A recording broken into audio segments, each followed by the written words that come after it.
What's up, boys? It's the Duel Factory once again with another deck profile, and this time, as you can see, it's not an Orcus deck profile like I said in the last video. I'm still working on a list that I actually like, and surprisingly it's kind of hard to come up with.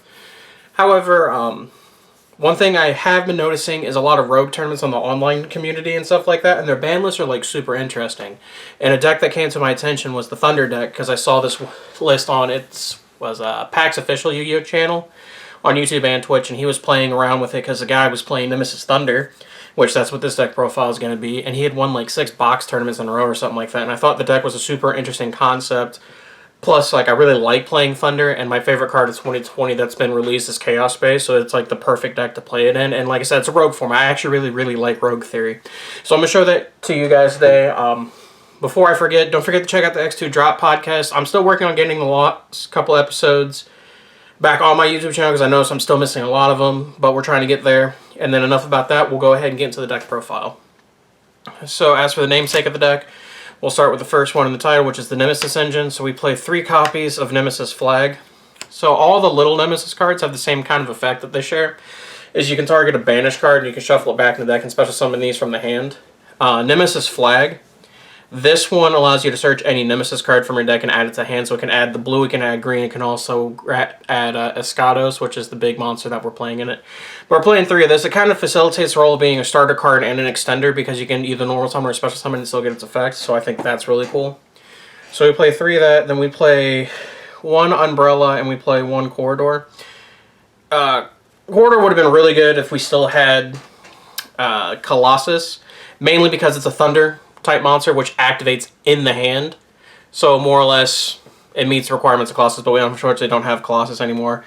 But Corridor, if I remember correctly, this one you can target a Nemesis monster that's banished and add it back to your hand, and then Umbrella, I believe, adds from graveyard back to hand. But we play 1 of each. They can be searchable, and it's kind of cool because if you're not recycling other cards, they can recycle each other, so you never really like run out of the cards. So that's kind of a cool part of the engine.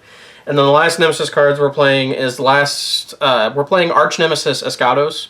So Escados is kind of unique. You'll notice it's 3,000 attack and 2,500 defense, so it can be searched in Melody of Awakened Dragon because it is a dragon.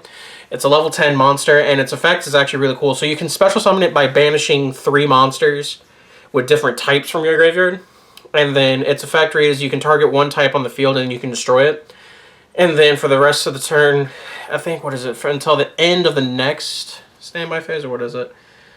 What is it? Neither player can special. What's it? Also, until the end of the next turn, neither player can special summon monsters of that type.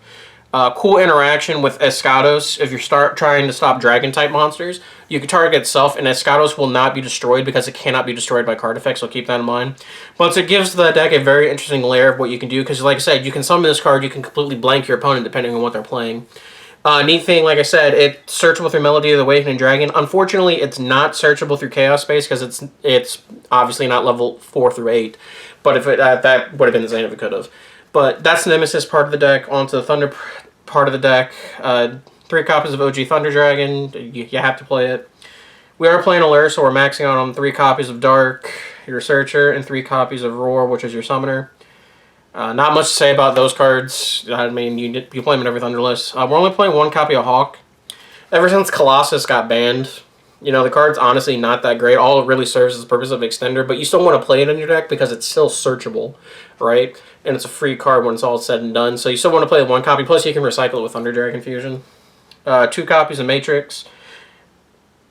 Especially since this isn't like necessarily a pure build, it's a Nemesis build, I only want to play 2 copies of Matrix, but you still want to be able to, like, when you're doing your combos, end on 1 copy if you're ending on Titan. So keep that in mind. And then 1 copy of Thunder Dragon Duo. The card's still insane. It's searchable through Chaos Space, which I absolutely love. It's searchable through Thunder Dragon Fusion. I mean, you have plenty of access to it when you need it. It's also searchable through Chaos Space. Keep that in mind. Your normal summon of the deck, 3 copies of Bagger Man Solar. This card's just insane, especially with all the new Chaos monsters we got, so bear that in mind. And then for the actual Chaos cards, you play 1 copy of Black Dragon, 1 copy of White Dragon. They're still the most insane cards in your deck, to be fair. And, like, you now have, essentially you have 5 copies of them because you have 3 copies of Chaos Space, which we're going to get to that card here in a second.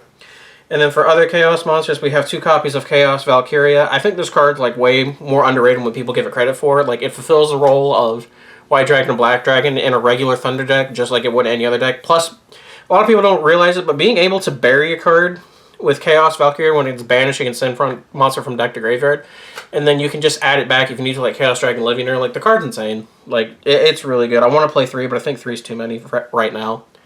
One of my favorite cards, Chaos Dragon Legionnaire. This card's still insane. You don't have to necessarily play 3 of it anymore because we have Chaos Space. Plus, we just got the new card in Battles of Legend Armageddon and Chaos Emperor the Dragon of Armageddon. Card's insane. It's really neat that we all have open access to it right now. For a long time, I considered buying a prize card version of it, but then when Colossus went away, that thought went out of my mind. But now that we have open access, there's no reason not to play this card. It starts with your Melody, starts with your Chaos Space, and the Extender. It's a free buy. Like, the card's insane. Like, it gives the deck a whole new dimension to play by.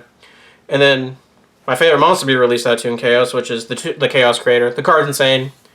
Again, starts with your Chaos Space. It can be searched through Thunder Dragon Fusion, believe it or not, and can be searched by Thunder Dragon Duo. So the card serves multiple purposes. Like, it fits so well in the deck. I want to play multiple copies, but I think 1's just the perfect number right now. And that's it for the monsters. On to the spells. My favorite card to be released in the year 2020. The year has been terrible, but I don't want to say it makes up for it, but this is probably the highlight of my year 2020 when I saw the card got announced. Like, the card does so much. Like, it's a Rhoda for Chaos Monsters, which is insane. Just insane.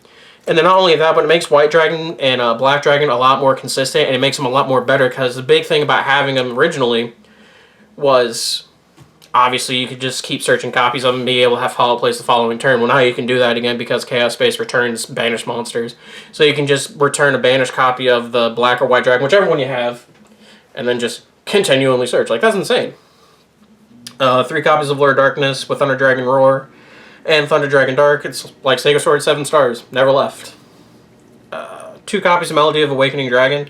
You can search the Chaos Dragon Legionnaires, you can search the Chaos Emperor, and you can search the Escados, because the Arch Nemesis Escados, like I said earlier, meets requirements of Melody Awakening Dragon. So you have 4 monsters. Card insane. It puts light and dark monsters in the graveyard for you to make your Chaos monsters live. There's no reason not to play it. Then we have 1 copy of Gold Sark. Card's still insane. And then, believe it or not, I'm only playing 1 copy of Thunder Dragon Fusion. When you're making your boards and stuff like that, a lot of the times, you're going to be making the Predaplant Verdant Anaconda, which gives you open access to Thunder Dragon Fusion. So honestly, I think only 1's necessary, especially when you're playing in a rogue format. And again, this isn't a pure Thunder Dragon list. It's Thunder Dragon mixed with Nemesis, so there's not as much need for the 1 regular copy of Thunder Dragon Fusion, because, like, you're not ending on Titan control. Like, you're still summoning Titan, but it's not the vocal point of the deck. So I think 1's perfectly fine, especially with your open access to it. And that's it for the main deck. It's 40 like every other deck that I play. And then I'm going to show you the extra deck real quick. So like I was saying, it's not a pure version of Thunder Dragon. So we're playing 2 copies of Titan. I really only think you need 2 copies, if I'm being like 100% honest with you. Like, I want to play more copies, but I think this is all that's necessary. And then 1 copy of number 22 Zombie Stein. Card's insane. It's a good way to play around mass removal boards, but remember, you generally play it more for rogue format, but I think this deck actually is well adjusted to flame like regular format. And then on to the last couple ranked monsters. We play 1 copy of number 97 Draglubion. This is just something I've been testing lately, and it's kind of really cool. And usually we're summoning 38 off of it. If we have enough for 2 rank 8s, that's what we're doing. And then also, it's kind of cool because this also makes a really good Eradicator type, because I can cite it if I want to. This proxy here is supposed to be number 100 Numeron Dragon, because that's what you attach on the 38, but surprisingly, I can't find my copy, and I have no idea where that is, and that's kind of alarming. But yeah, 1 copy of number 100 Numeron Dragon for the Draglubion. And then for your Link monsters, they're very generic and very simple. 1 copy of Link Karibo. You use it for the Matrix, obviously. IP Masquerena. It's honestly, it's a decent Link 2 to end on. It loses the Dark Ruler more, but I mean, like, again, you're playing this mostly in rogue format, so take that with a grain of salt. The card I've been talking about, why Thunder Dragon Fusion, you only need to play 1, is a Predaplant Verdant Anaconda. This card's insane. Like, it just brings Titan out of your deck for free. Like, that's essentially what it does. And then your Nightmare package, you play 1 Cerberus, 1 Phoenix, and 1 Unicorn. And then, Unicorn. And then for the bigger links, you play the unadvantage this deck has against a lot of decks doesn't have is it can play the Blacklusted Soldier Link. And it's really hard for decks to out this card. Like, people don't realize it. It's a game ender, non-targeting event. Like, it does a lot. And then for your 2 Link 4s, Appaloosa ending on multiple negates is insane. And then the game ender, Access Code Talker. People are still doing the debate between this and Borosword, but I think Access Code Talker is just like a super insane card, so I don't think there's a reason to play anything other than that as your late game ending link for.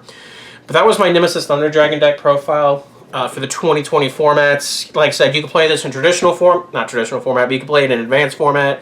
Where it really shines is the rogue formats that you see on Legendary Gaming's tournament strategies and stuff like that. Like, they did a big LCS stuff like rogue. Like, the deck's just a lot of fun. I wanted to show it to you. Thunder Dragon's always going to be one of my favorite. But don't forget to like, comment, and subscribe. And if you guys haven't noticed lately, in the description, if you don't want to watch the videos, which I know a lot of people on YouTube hate watching long deck profiles and stuff like that, if you look in the description, there's actually a screenshot of my deck list that I put in Dueling Book for you guys to view if you just want to see a lineup. But as always, thanks for watching, guys. Stay tuned for the next video. We'll catch you in the next one. Peace.